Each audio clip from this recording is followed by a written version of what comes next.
Joining me now is former commanding general of the U.S. Army in Europe, Lieutenant General Ben Hodges. He just returned from Kyiv, where he met with President Zelensky as part of a delegation of former ambassadors and military leaders. Thank you so much for joining us, Lieutenant. First off, what did President Zelensky tell you?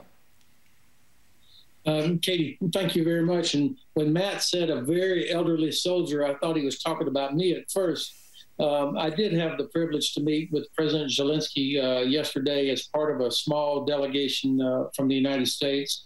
I came away from that with three things. First of all, he is absolutely not confused about the threat. Even though he disagrees with the White House and the Pentagon's assessment of what this threat, how it will manifest itself, he's not confused about it. He is focused, of course, on the damage to Ukraine's economy and the amount of money that they are losing just trying to keep their currency afloat.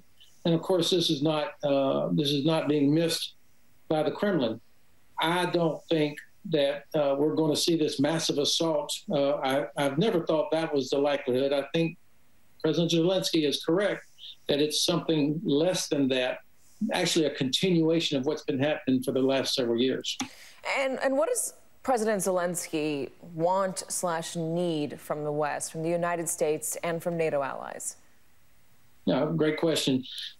First of all, he reminded us he has never asked for any other soldiers from any other country. He hadn't asked for American troops, German troops, British troops.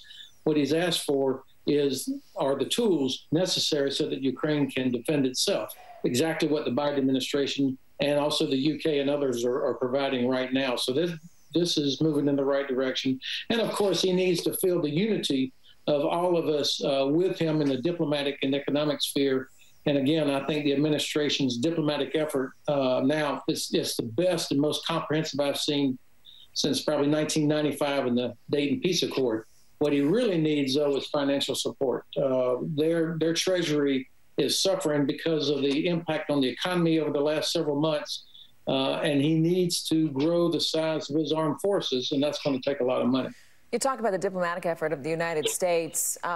There's been a lot of effort to present a united front with the United States and NATO allies, but it hasn't always appeared so united. Germany is the country that comes to mind, and their kind of shakiness when it comes to Russian sanctions, when it comes to arming Ukrainians. They've only sent helmets over.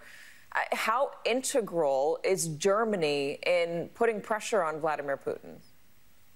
You're exactly right. Germany is the key here. I think the Biden administration from the beginning has reached out to our German allies to repair the relationship with our most important ally. It's the economic power of Europe. It's the leader inside the European Union, as well as a leader inside NATO.